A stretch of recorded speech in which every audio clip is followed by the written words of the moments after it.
And it is precisely to relieve the burden on middle-class families that we still need health insurance reform.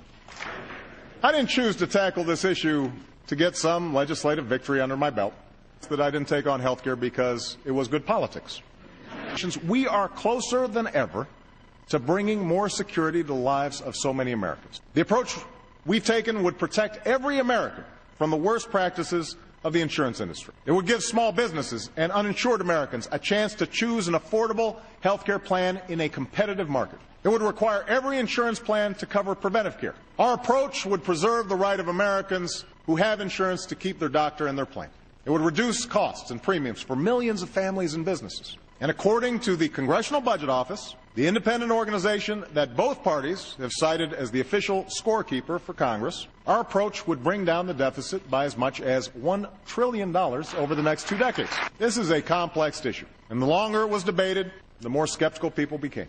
I take my share of the blame for not explaining it more clearly to the American people. And I know that with all the lobbying and horse trading, the process left most Americans wondering, what's in it for me? As temperatures cool, I want everyone to take another look at the plan we've proposed. If anyone from either party has a better approach that will bring down premiums, bring down the deficit, cover the uninsured, strengthen Medicare for seniors, and stop insurance company abuses, let me know.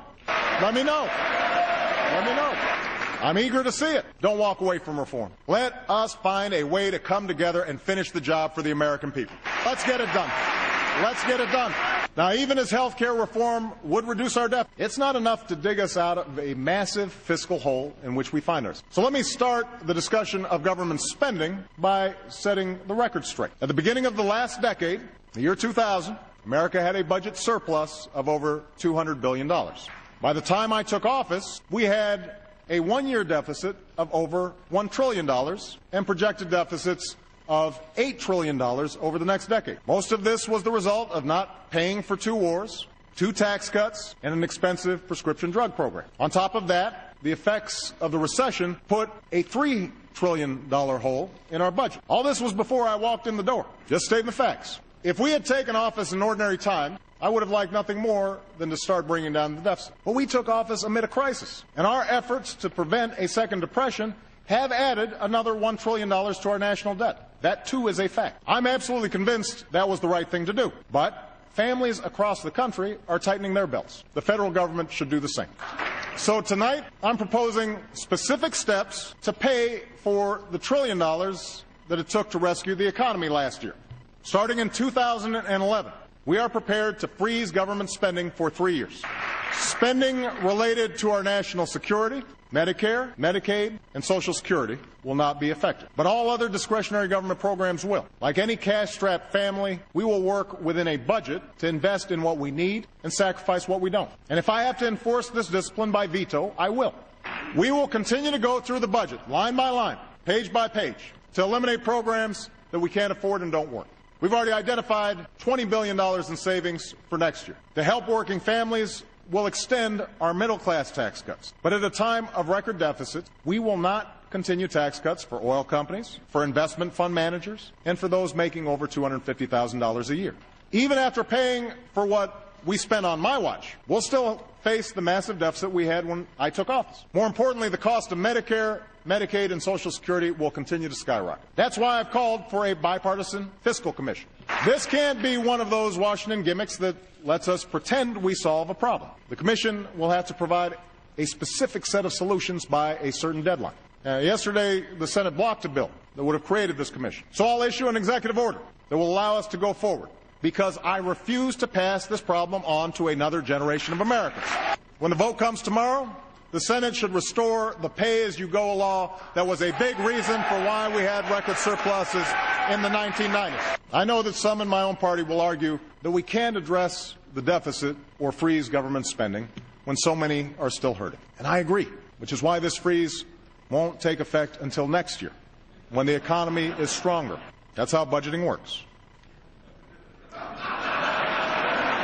Understand, if we don't take meaningful steps to rein in our debt, it could damage our markets, increase the cost of borrowing, and jeopardize our recovery, which is why this freeze won't take effect until next year, of which would have an even worse effect on our job growth and family incomes. From some on the right, I expect we'll hear a different argument. If we just make fewer investments in our people, extend tax cuts, including those for the wealthier Americans, eliminate more regulations, maintain the status quo on health care, our deficits will go away. The problem is, that's what we did for 8 years. That's what helped us into this crisis. It's what helped lead to these deficits. We can't do it again. Rather than fight the same tired battles that have dominated Washington for decades, it's time to try something new. Let's invest in our people without leaving them a mountain of debt. Let's meet our responsibility to the citizens who sent us here. Let's try common sense, a novel concept. Now, to do that, we have to recognize that we face more than a deficit of dollars right now. We face a deficit of trust, deep and corrosive doubts about how Washington works. To close that credibility gap, we have to take action on both ends of Pennsylvania Avenue, to end the outsized influence of lobbyists, to do our work openly, to give our people the government they deserve. That's what I came to Washington to do. That's why, for the first time in history, my administration posts on our White House visitors online. That's why we've excluded lobbyists from policy-making jobs or seats on federal boards and commissions. But we can't stop there. It's time to require lobbyists to disclose each contact they make on behalf of a client with my administration or with Congress. It's time to put strict limits on the contributions that lobbyists give to candidates for federal office. With all due deference to separation of powers, last week the Supreme Court reversed a century of law that I believe will open the floodgates for special interests, including foreign corporations, to spend without limit in our elections. I don't think American elections should be bankrolled by America's most powerful interests, or worse, by foreign entities. They should be decided by the American people. And I'd urge Democrats and Republicans to pass a bill that helps correct some of these problems. I'm also calling on Congress to continue down the path of earmark reform. Democrats and Republicans. Look, you've trimmed some of this spending. You've embraced some meaningful change. But restoring the public trust demands more. For example, some members of Congress post some earmark requests online. Tonight, I'm calling on Congress to publish all earmark requests on a single website before there's a vote, so that the American people can see how their money is being spent. Of course, none of these reforms will even happen if we don't also reform how we work with one another. Now, I'm not naive. I never thought that the mere fact of my election would usher in peace and harmony in some post-partisan era. I knew that both parties have fed divisions that are deeply entrenched. And on some issues, there are simply philosophical differences that will always cause us to part ways. These disagreements about the role of government in our lives, about our national priorities and our national security, they've been taking place for over 200 years. They're the very essence of our democracy. But what frustrates the American people is a Washington where every day is election day. We can't wage a perpetual campaign where the only goal is to see who can get the most embarrassing headlines about the other side. A belief that if you lose, I win. Neither party should delay or obstruct every single bill just because they can. I'm speaking to both parties now. The confirmation of well-qualified public servants shouldn't be held hostage to the pet projects or grudges of a few individual senators.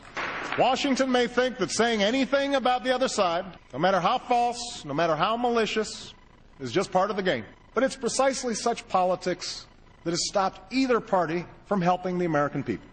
Worse yet, it's sowing further division among our citizens, further distrust in our government. So no, I will not give up on trying to change the tone of our politics. I know it's an election year, and after last week, it's clear that campaign fever has come even earlier than usual. But we still need to govern. To Democrats, I would remind you that we still have the largest majority in decades, and the people expect us to solve problems, not run for the hills. And if the Republican leadership is going to insist that 60 votes in the Senate are required to do any business at all in this town, a supermajority, then the responsibility to govern is now yours as well. Just saying no to everything may be good short-term politics, but it's not leadership. We were sent here to serve our citizens, not our ambitions. So let's show the American people that we can do it together. This week I'll be addressing a meeting of the House Republicans. I'd like to begin monthly meetings with both Democratic and Republican leadership. I know you can't wait.